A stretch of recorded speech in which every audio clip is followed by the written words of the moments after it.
Hi guys, it's Master Coach Tony Morgan, and I'd just like to mention, if you're a gas engineer, you can watch hundreds of my how-to and overview videos in my boiler repair library. More about that at the end of the video. Today's boiler is a Glowworm 30HXI.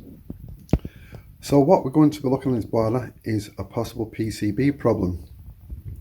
Now I've done PCB replacements on these boilers before, so that's nothing new. But what we're going to talk about in this video is it's an old boiler, or oldish boiler. Now, a lot of engineers would want to replace this boiler because of its age. So what I'm saying, for guys who have got that kind of mindset, who want to just change old boilers, I'm saying there's a better way to do things. And this is the way I would do it. Now, I want to repair this boiler.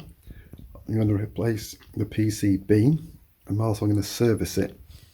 Now, the customer also wants to keep the boiler because they haven't got the money to replace it. Now, a lot of engineers would say, no, just replace it. It's an old boiler, or boilers of this age, just change it. That's a mindset what they got.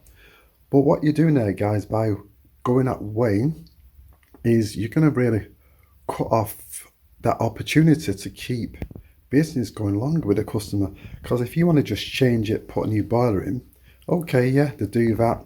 Now the other thing about new boilers, they've got 10-year warranty, someone got 13-year warranties, so you're never going to repair that boiler again for at least a decade or more. So if you carry on with that type of mindset, just want to replace boilers because they're old, after a bit you won't have no repair business. Your repair skills will be not being used, are going to go less and less, and you won't have no repair business. So think about it, that's not smart.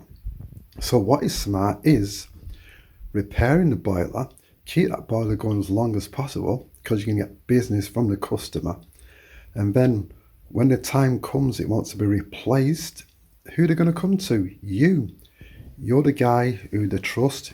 You've helped them out by wanting to repair it, going through that situation with them, helping them, and then you're going to get that replacement boiler. So guys who are thinking the other way, just think again.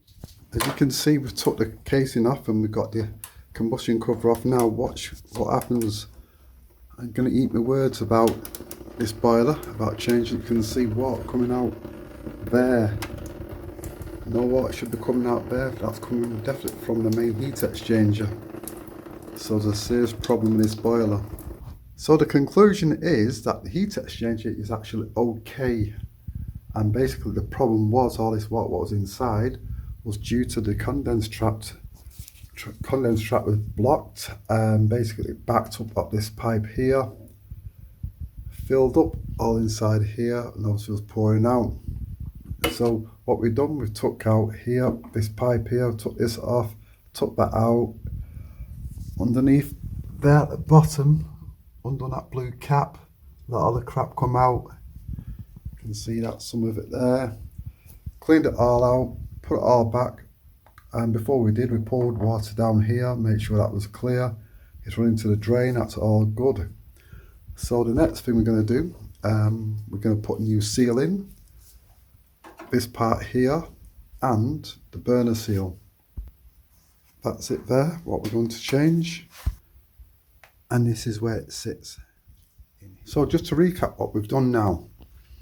So what we've done, we've changed the burner seal here as well, changed the seal behind there. We also changed the spark electrode because it was very corroded, and we changed the PCB as well, and we cleaned out the condense trap as we told you earlier. So I'm going to turn it on. I'm going to also analyze it, check the emissions, and see how it goes. So guys, the boiler is now working fine. The burner's on, green light's on, check the emissions, everything's spot on, and the boiler is saved. No new boiler. We've sorted it out. Very challenging. As I said, for new guys, you might say new boiler. Some other engineers might say new boiler, but not the Masterful Engineer. We say we can repair it, we've done it. As I said, it was challenging, customers over the moon. And when it comes for the new boiler, do you know who she's going to call? Yours truly. So that's it.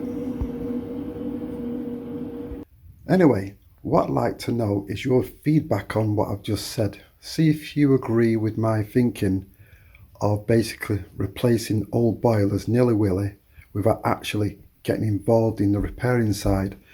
Now, for new guys coming into the game, seeing this type of mindset, it's not good for you neither, because you're going to get the wrong sort of outlook on the future. I know gas boilers, they're saying they're going to end. The government are going to change things in basically in a couple of years, really, not far to go. However, I don't think that's going to be the case. I don't think the government are going to really stick to the guns.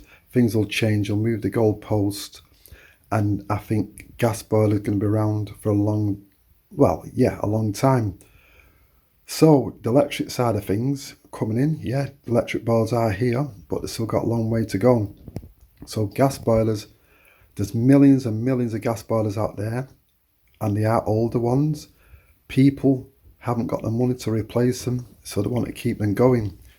So that means your boiler repair skills need to be up to date.